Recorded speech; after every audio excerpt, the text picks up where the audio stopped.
Van is obviously a great coach. Got to do it with supreme focus, right? With razor sharp focus. Breathe what he's breathing. But he's a better person. Biggest thing you gave me was time. You didn't really know me. We were from the same neighborhood and area, but I was with a group of guys that wanted to go to college, wanted to play ball, and you actually gave us that reality that, hey, this could actually happen because we saw somebody that was like us and that we wanted to become. Only thing that matters is you come out here, play after play after play after play, and that's the play we do. That's what matters. Recruiting is about relationships. It's built on trust. It's built on doing the right things. And it's built on your head coaches and your athletic director, their vision. And I think we have two great leaders, both of those positions. So it makes it easy for me to go out and do what I do. Be aggressive. Let's win. Here we go.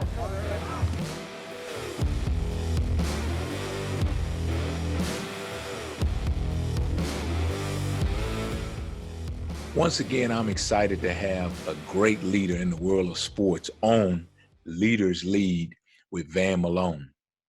On this podcast, we've had coaches and administrators from across the country on all levels and in many different sports. We've enjoyed the great insight that we continue to share on this podcast. It's been a remarkable experience for me, honestly. We've had the chance to share with conference commissioners, athletic directors, head coaches, and we've even had a Super Bowl champion NFL coach grace our podcast. But tonight, our guest, E.K. Franks, has had a terrific career as an administrator. He's held some positions in some of the top athletic departments across the country. He's been at Florida, Kentucky, Troy, Kansas State. He's now the Senior Associate AD for Student Athlete Services at Southern Miss University. EK, man, thanks for coming on. We appreciate you for taking the time to share your wisdom and your insight with us. Wow, thank you for having me. This is a great honor. You know, and we'll jump right in. You know, it's funny. Sometimes I, as a coach, think about it, but I want to know what you think as well. But it's funny when we think about how we have found ourselves in a place that we never thought we'd be. Like, for example, in my wildest dreams as a student athlete, I never thought I would have coached at Mississippi State University. Now, when we think about your path, it's unique. And I can't wait to get into it. So talk to us about your journey from being a strength coach to now a senior associate AD. Well, it's mine's. I guess I would have to go back and start. I was a high school strength coach and coach in Oklahoma City. And I had the pleasure of having Wes Walker as one of my players. And Greg Peterson was at Kansas State actually at the time, right, as a receivers coach, and he was recruiting him. And we just became friends. You know, as coaches come in, you gravitate and things like that. And we just kind of became friends. And he went back and told the strength coach at Kansas State, hey, I got this strength coach that you need to look at. Mm. Well, the strength coach at Kansas State at the time had coached against me in high school. He was at Mulvane High School, and I went to Wellington High School. Okay. And so he knew me. And at the same time, Bill Self was trying to get me to come to Illinois as a basketball strength coach. So I was kind of going, okay, K-State football, Illinois basketball. Of course, ended up going to Kansas State. Started off as a strength coach there. Knew I wanted to coach. Because I was coaching high school and as a strength coach there. Right. But knew I wanted to coach. Talked to Coach Snyder. He put me in academics because he was like, look, one, we need a minority in academics, but also, you know, when they're not studying, you can be over here. You know, you can sit in meetings, you can just kind of help out, learn things. So I was doing that and got my master's degree while I was at Kansas State, working in academics, became minority relations there. And then Manny Matsakis had the Texas State job. And their D-line coach left. And Coach Snyder kind of called him up and said, look, I got a guy, he's never coached D-line, but he was a wrestler in college. He played DB in college. He's a coach. He's an athlete. He can get it done. And Manny trusted him. And, you know, that kind of changed my career right there. So, you know, we went to Texas State. Ron Roberts was the defensive coordinator. We literally, I pulled into town. He came to the hotel and we started talking D-line play. So through that time, Brett Bielema leaves Kansas State to go be the defensive coordinator at Wisconsin. And he like, EK, come with me. We had been boys at Kansas State. He was like, I need you to come with me. I'm like, all right. So I went to Wisconsin as a GA. was working with safeties. Had the pleasure of having Jimmy Leonard as a safety there. You know, and just basically 2 years, we had some of the top defenses. And, you know, I was just in that coaching world at that time. You know, Brett gets the head job. Different guys come in. He kind of wanted me to move to the DFO type deal. I didn't want to, you know. Back then, you know, you think you know it all. And I was like, well, heck, I'm going to go sell pharmaceuticals for a while. You know, at that time, a little older because I had coached high school. So I was like, I can't really back up, start over. So went did pharmaceutical sales. And back in Oklahoma City where all my contacts and stuff were. Ended up doing that, getting my Series 6, doing investments, insurance. I mean, I was kind of a jack of all trades there. I was out of coaching, searching for what I wanted to do, but everything I wanted to do was connected with athletics. Right. And Shane Zinger, who was the AD at Illinois State at the time, who was an old K-Stater and ended up being the AD at KU, he had always been on me. You know, like, look, you are an administrator. You know, because his path was kind of similar.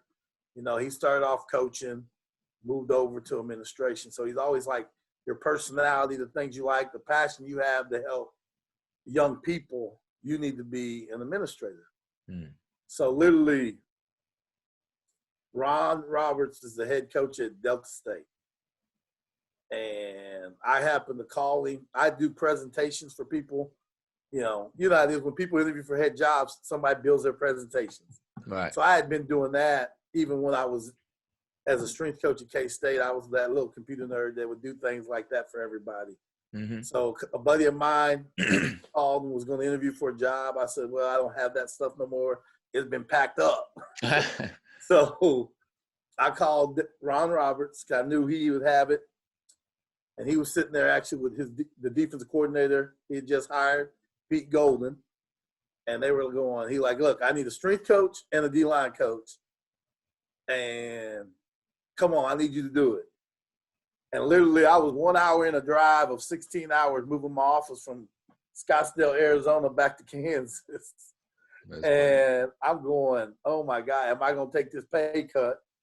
I was living a good bachelor life, making good money, living out there. And I'm like, am I going to take this pay cut to go coach Division II football and live in Cleveland, Mississippi?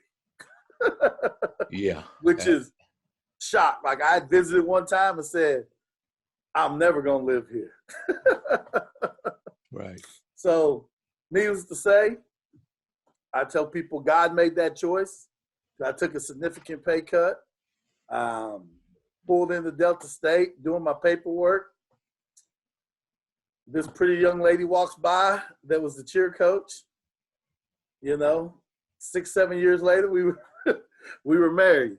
You know, I made that move. And you know, the AD there at the time was Jerry McClain, who brought me here, who brought me to Troy, then brought me here.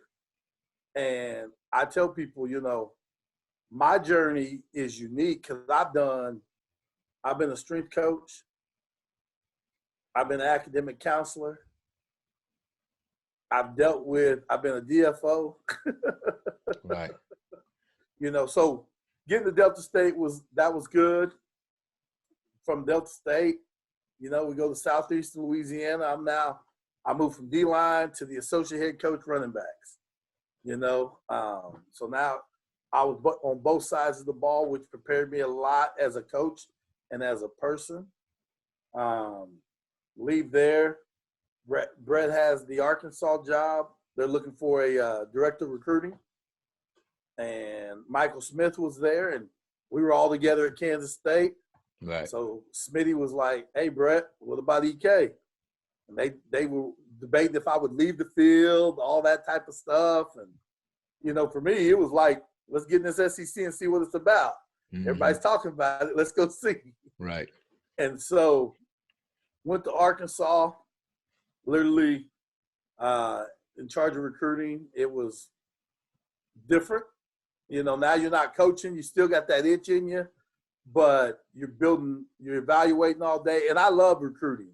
The one thing about coaching, I always love recruiting. I love building those relationships. Right. I love helping young men. I tell people, when I was growing up, my grandma and grandfather raised me and didn't have much, didn't come from much. But to see the look on my grandmother's face when I got a full scholarship and just changed her life and the relief she had on her face, I remember it like it was yesterday. And that was when I got in recruiting, that's how I looked at things. Is you're trying to help a young man change his life, change his family's life. And so got recruiting there. Things were good. Kind of got caught up with injuries and things like that. Brett gets let go. At the time, Dan Mullen was going to Florida. He had called Brett looking for recruiting guys. And Brett was like, look, you get EK, you get two, My wife was just as much involved in recruiting as I was, as we all know in this world. Your spouse better understand that world of it. So went there, was sitting there. I knew Mark Stoops was trying to create a position to get me to come to Kentucky.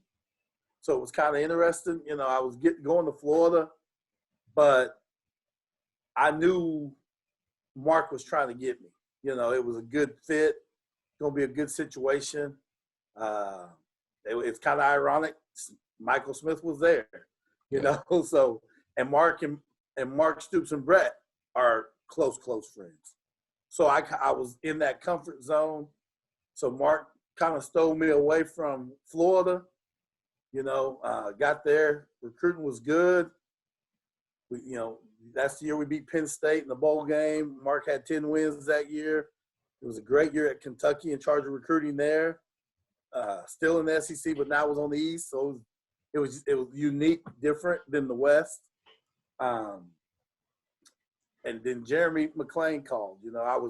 It was funny. I was getting courted by a few teams to kind of come take over recruiting outside of the SEC.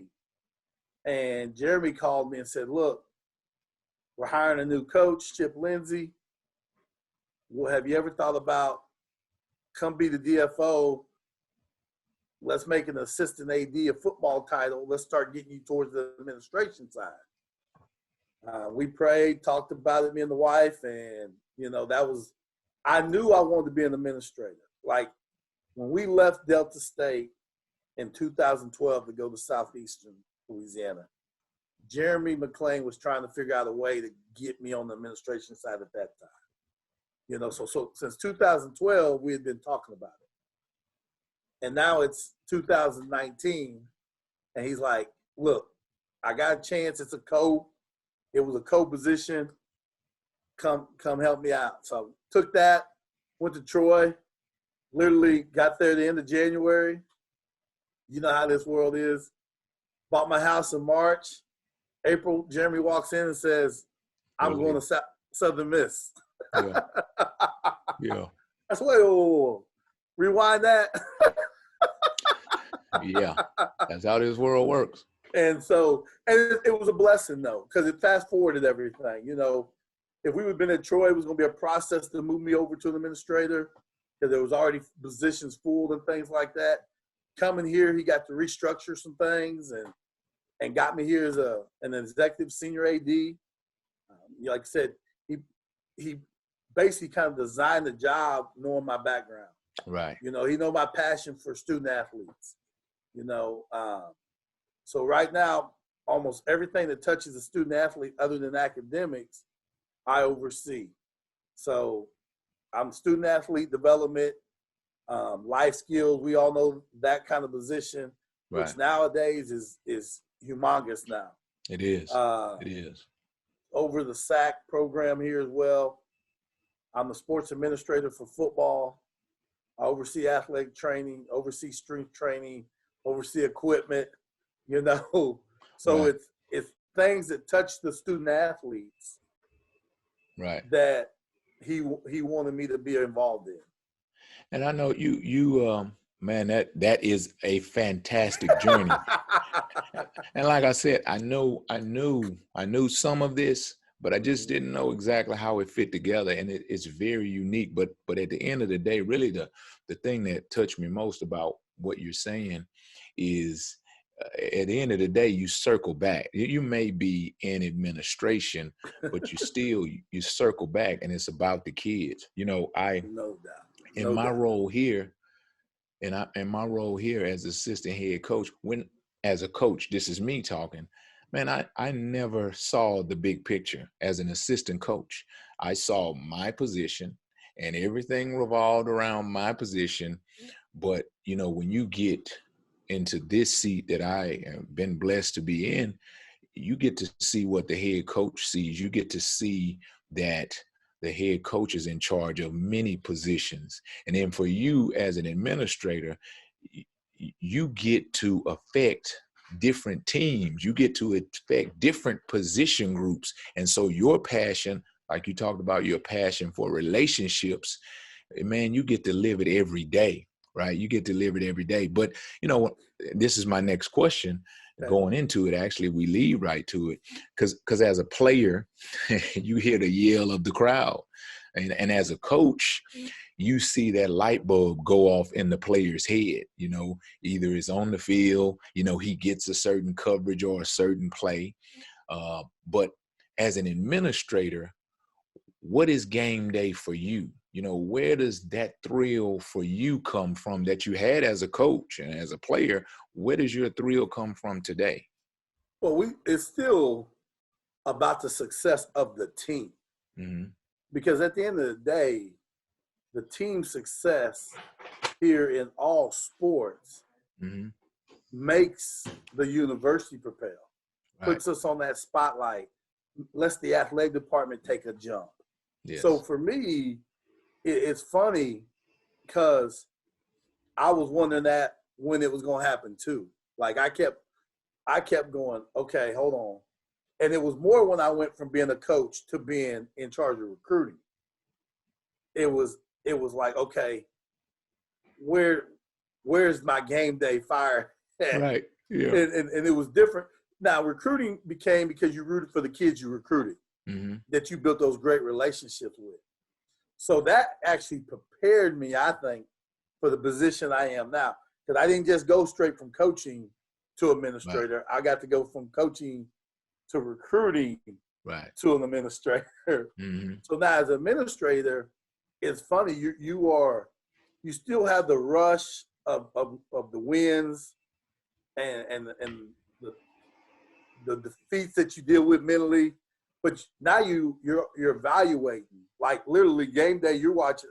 I'm watching how the sidelines are working, how the coaches treating the kids, how the coaches talking to the kids, how are the kids reacting. Is there a kid that I might need to, that might need to come by my office and just talk, and doing student athlete development, you build relationship with the kids as well. So seeing that. But then the other part of that too is now you got to go up and walk the suites and shake hands. Mm-hmm. And build relationships that affect the future of your program. So I think, excuse me, I'm sorry. I think that sometimes coaches, being a former coach, there's difficulty in that. You know, Yes. there's difficulty, and it's easy to deal with the kids. Yes. And so now you being in your role, all of a sudden you have to make that transition and understand that in your job, that is as important as dealing with the kids. Yes, it is. Yes, it is. And it's good because for me, I get to help coaches in that transition too. Like, Coach, take care of the field. When we got to go out on the road in April and May to raise some fundraising, we can talk about it. All right, Coach, here's what you need to be able to probably go do. Here's some guys you need to meet. Here's some key points to this person already. Right. You know, so that's how I get to help coaches understand that. And really, it's interesting now that I'm in my role, I probably do more consulting with young coaches than a lot of things I do, because when I got off the field and got back into this, I tell people God put me here to help young people. That's right. Whether that's the athletes, whether that's coaches, whether that's, you know, other people, it's God put me here to help people. Right. And it's been interesting because I don't want them to make the mistakes I made. Mm-hmm. Right. I just tell them, I said, look, if you just learn from my mistakes, because I didn't have nobody telling me save money, invest money. You know, I had to kind of, you know, I was blessed to coach at a private school when I was in Oklahoma City, and I asked a lot of questions. Right. I was around a lot of millionaires. I started asking questions. You know, how do you become a millionaire? Mm-hmm. You know, right. So. Yeah, and I man, it's really cool, as it's been throughout this podcast, to hear, you know, from a leader like yourself, to see again, to see how all the relationships, how they connect. But like you said earlier, it's not just about the kids, it's about the donors, it's about the fan base, it's about developing young coaches. You know, and so I think that's big time. So now, next place, we 2020, and I know, yes, we are in 21, but 2020, man, COVID, politics, racial discussions. There's been things across the spectrum, right? Different adversities that you, especially in your role, have had to deal with. So the question that I've been asking, and that we deal with today here, is how do you think the challenges of creating meaningful, and I'm going to say meaningful, social justice initiatives, because, you know, sometimes as a society we are trendy, you know what I mean? Mm-hmm. And for this moment we do something and then boom, it's over in 5 seconds and we move on to the next moment. So talking about meaningful social justice initiatives and the protocols of COVID, how have those things made you a better leader? Well, one of the main things we did here is we had a townhouse meeting with our student athletes. And as you know, through an athletic department, it's a broad range. And I learned so much in that town hall meeting. We had people from different countries that play different sports, to our people from Mississippi, mm-hmm. to people from California, all on this podcast. And just to hear, we had a young lady say, in my country, we do not have blacks. So it's been hard for me to explain to my family about what's going on over here. And I just sat back and went, wow. I felt like we done her a disservice. So for me, backing up, and I go back to the old analogy, and I get Coach Snyder, about toothpaste and brushing your teeth, and it's how detailed can you be when you describe to somebody about brushing your teeth? Yeah. And I was like, okay, I had to relook at being a leader about how detailed you have to be, that I didn't know that young lady where she came from didn't have minorities. Right. So I had to step back and say, okay, you got to think about all these scenarios now. And so I felt like it made me better. I got even more detailed. I even had, building different relationships. Let's be real. You understand something better when you coach it to somebody. That's right. So talking to different cultures, one, learning about their culture, but talking to them more about what's happening over here made you start looking at things differently. Because as an administrator, you got to look at the whole big picture. As you know, now sitting in the seat that you sit in, is you can't just look at this no more. Now you got to look at all this, right, and figure out every decision affects something all the way around you. Yes. And so that's what this has done. I tell people I got a crash course into administration. Like you said, the social injustices, COVID, but we also had to hire a football coach in the middle of it. Yeah. And had interims that, because the FCS got pushed, hired an interim away. So had, 3 different coaches, and technically hired our coach before the year was over, had 4 different head football coaches in 1 year. Yes. But what's that trauma doing to those kids? Exactly.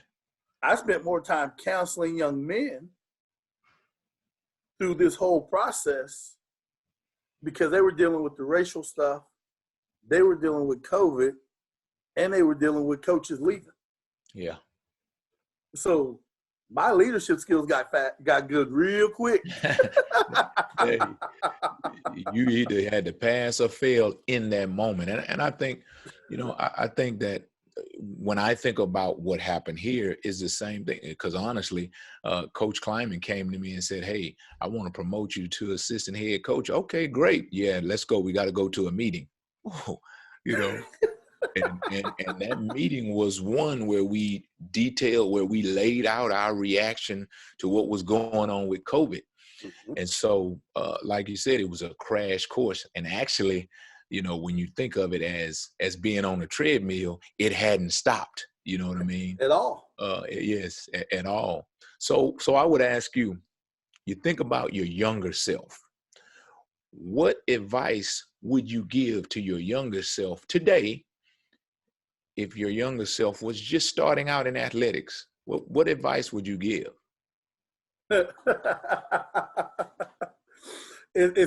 I laugh because I tell myself all the time, if I knew what I knew now, to go back.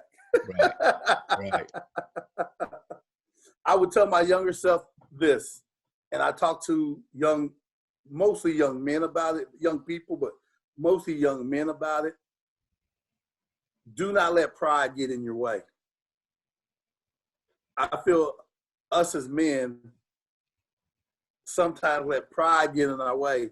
We see something, we want it right then and there, but we don't understand there's a lot of steps to get there. Yes. And those steps are developing you in different ways for an outcome that you might not even see. Right. So enjoy that journey and learn from that journey as you go. Right. Don't let your pride get in your way on things. Right. So that's the number one thing I would tell the younger EK Franks. and it's funny you bring that up, and it makes me think about something in my life where coaches, you either fired or you're going to be fired, and so one time I was fired, and what I said, you talked about being a believer, being that your faith being important to you, and I remember having this discussion with God, I guess. And I said, I do the right things. I'm a good person. I try to do the right things as a coach. Why would this happen to me? But really soon after that, I started to realize kind of what you just said, that, man, it's not about you at this moment. It's about a bigger plan that you can't even see, and as I go through that process and I start to realize, okay, it's not about me. Let me just figure out what this path is. Whatever this path is, let me just figure out how to walk it the best way I can. No matter what the path is, walk it the best way I can. Stop saying that I shouldn't be walking on this road, but let me walk this road the best I can. And when I started to do that, just like you would tell your younger self, when I started to do that, things changed, Yep. Things changed. And as I look back on that moment in my life, man, I just have to smile, because it was at the time that I started to change my vision, my view of it all, that my perspective, that things really, they got better. So we've had some awesome leaders on this podcast, and we've exchanged ideas about the best strategies to provide leadership. And, they always point back to someone who has helped them learn the fine art of leading people. Mm-hmm. In your life, who has been, if there are multiple people, but who has been the best leader you've been around, and what sort of things have they taught you? Well, I've been blessed to be around a lot of leaders, a lot of good leaders. And I truly believe, my grandmother used to tell me something when I was growing up: you're going to always learn something from everyone, whether it's what to do or what not to do. Right. So I tell people, one of the best persons I've been around that I learned detail, just sit back and watch, was Coach Snyder, Bill Snyder. Mm-hmm. I would watch him at the time. My first year I was a strength coach. Right. So I went from high school coaching to be a strength coach. So I got just to watch and learn a lot while football practice was going on. And he walked around with his tape recorder, and he would talk into this tape recorder. And I would watch him. And, I'm friends with a bunch of the coaches. And by the time they would eat dinner and come back, he would have notes on a legal pad for each one of them. Right. And it would be stuff like, Darren Sproles stepped with the wrong foot in this drill. Make sure when you're talking in this drill to stand at this point in the drill. The detail as he was developing coaches and developing players, I like, okay, you got to be detailed in this business. And so that was kind of from him. When I worked under Ron Roberts, Ron made us develop as coaches as well. But now when we got to the off season, it was about everybody doing presentations, and you might not know what you're going to be asked to come present on. Wow. Because his deal was in the off season, especially we were at D2 at the time, your GA's coach. D2 was different. You didn't have all the luck. So your GA's coach. So one, you were developing GAs, but two, he was developing us to listen to the offensive line coach present. Right. To listen to the D-line coach, the DB coach, the coordinator. Because in his theory was he wanted all coordinators in the room. He didn't want just one idea. So what I learned there was develop your coaches still, detail, but also make sure there's other leaders in the room. That it's not all on, is it the coordinator? Yes. But it's got to be multiple ideals. And it goes back to the old theory, it takes a village. Right. You know, it takes a village to win. Exactly. And so those two on the football side, you know, Brett Bilma, I learned, you know, he would have a suggestion box outside his office, you know, and I laughed because I was like, why is that? And he's going, because I'm a people person. Walk in, hey, this is what I think, what you think about. Right. And he says, EK, let's say I just got off a rough phone call and you walk in with the best idea and I missed it because my mind was on something else. Yeah. He said, if you put that phone call in that basket, and at the end of the day or early in the morning when I'm going through my ideas, I'm in a good place to accept things like that. So that was, you know, that was huge for me with that. Like, because you're right. People don't know what mood we're in when they come up to us. Right. And so that was that. Now, on the administrative side, it's been interesting. I said earlier, Shane Zinger, you know, has always been a mentor and how he's been an advisor about being patient, about taking steps, enjoying the ride. Like he's helped me with that. But my current AD, Jeremy McClain, has been real instrumental in me because football, wrestling, you make quick decisions. It's all reaction. Yes. That's what we're taught. Jeremy is a baseball player, and he was a pitcher. And in baseball, they know where they're going with the ball before it's hit to them. They've already thought about every scenario, and they know, okay, the ball's hit to me, I'm going here with it. So what I've learned from him as watching him be an AD is he's not going to rush a decision. He's going to think about every different type of scenario before he makes a decision. And that has helped me so much to step back instead of being so much in a hurry to make a decision, to add a little patience, understand, okay, what are your consequences? Same thing we used to tell our players before they make a decision. But as adults, we really didn't do it. Somebody asked you a question. Right. Yeah. But to me, that's been one of the biggest things for me now.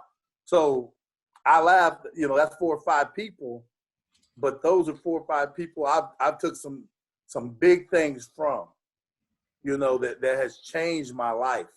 Right. You know. So. Yeah. Well, I think that, you know, having that number of leaders who have influenced you, I think that's big time because, you know, again, you've gotten them from different realms of athletics, but still, and it's so, it's been really cool. I said it at the start to be on here with different leaders, and you know, you hear the same messages, but I've had the opportunity to be able to hear them say it in a different way, to be able to touch a different person because it's coming with a slightly different perspective. And I think, you know, that's kind of what you've had a chance to experience. So let's talk about the opportunity to choose the right people, right?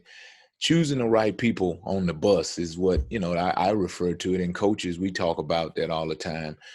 You have to choose the right people to be on the bus with you. And that is a lead that leads into success. So I'm asking you, when you hire a new coach or a new staff member, how do you look to identify who be the best addition to your staff? So it's interesting. It's just like coaching. You know your room. You know what you need in your room. You know what I mean? And sometimes it's not the best player at that time out there. It might be a different attitude. Right. It might be a different skill set. You know, it's the same time. It's the same thing to me when you're hiring, like when we went through hiring a football coach this year. When I look at building a team, it's the same concept. I'm like, okay, and it's funny because I picked Jeremy's mind on stuff like this because I look at it from a coaching side, and he said, well, what's the difference? You know, you're building a team through an athletic department. And you got to know where your weak links are. You got to know where your strong links are. And you got to know what the skill sets of each of them.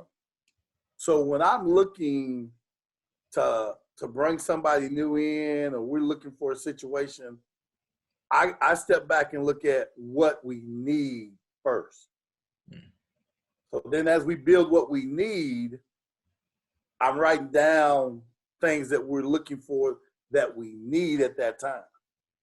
So then when we start interviewing and you start talking to people, you're asking those type of questions, you know, because let's be real.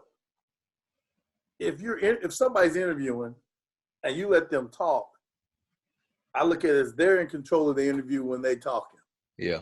But you finding out a lot of things about them. Exactly. You know, because most of the time they talking about the things that they value most. Right. You know, so you can build an opinion of somebody, an evaluation of people, just by listening to them talk. Exactly. So then you come over and you ask certain questions. Yes.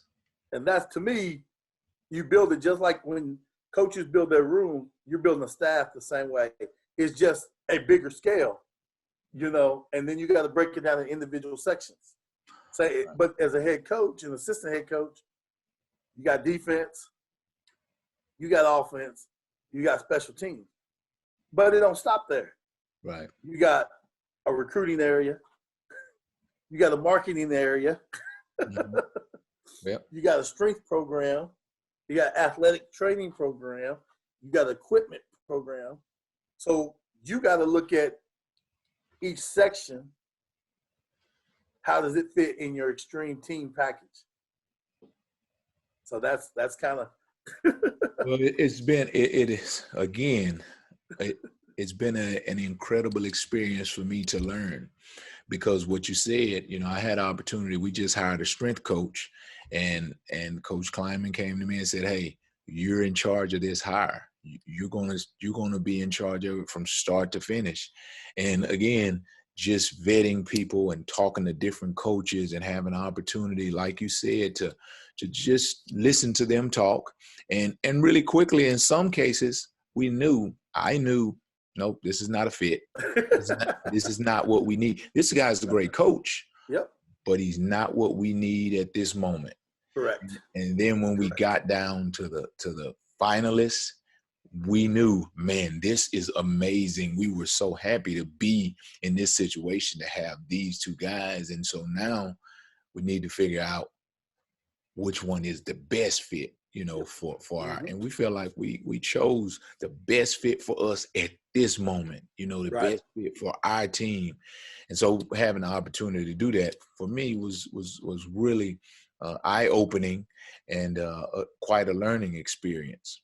But I'm sorry to cut you off. No, go ahead. But that process right there, I guarantee, change how you would build a coaching staff when you become a head coach.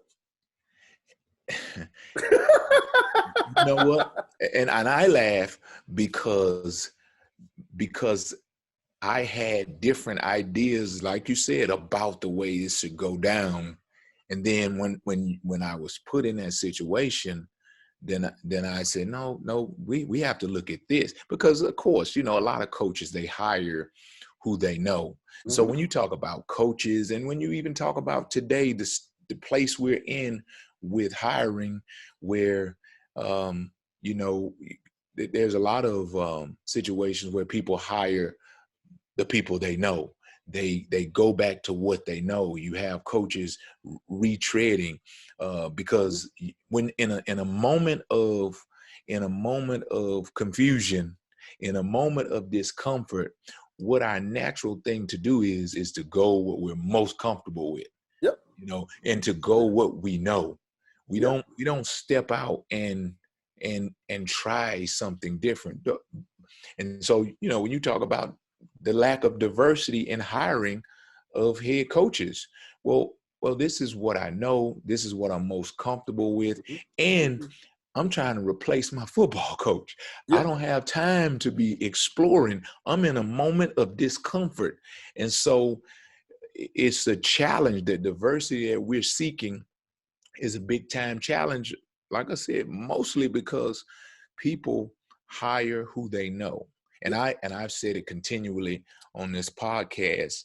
We have to, in our sports world, in our administrative world, we have to, in our world of administration, we have to challenge ourselves to understand that there is actually strength in diversity. No doubt. There's power when you see things from a broad spectrum.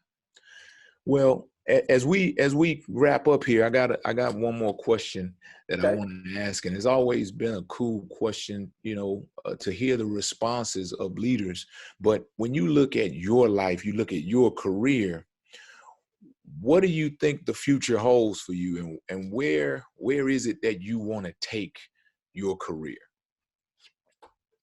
For me, I laugh because, you know, ultimately I want to be an AD. Mm-hmm. I want to be the CEO, you know, and I think the lessons I've learned and I'm continue to learn will and have prepared me to do that, because I look at being in that position as the things that you can do for student athletes. You know, I think your day-to-day in the senior associate executive roles, you're touching them more. But I think when you move, as my best friend who's a basketball coach say, 12 inches to the left, you can touch their lives a lot more with some of the decisions you make. You know, so that's where I look for me, my next step. And again, I'm in a great place. I'm with a great leader. We have a great president here as well, and Dr. Rodney Bennett, the AD with Jeremy McClain. I'm in a great learning space. Right. And so for me, I'm at a great place. But I know when the time comes, I can move those 12 inches to the left. Right. You know? Yeah. And I think you're going to do a phenomenal job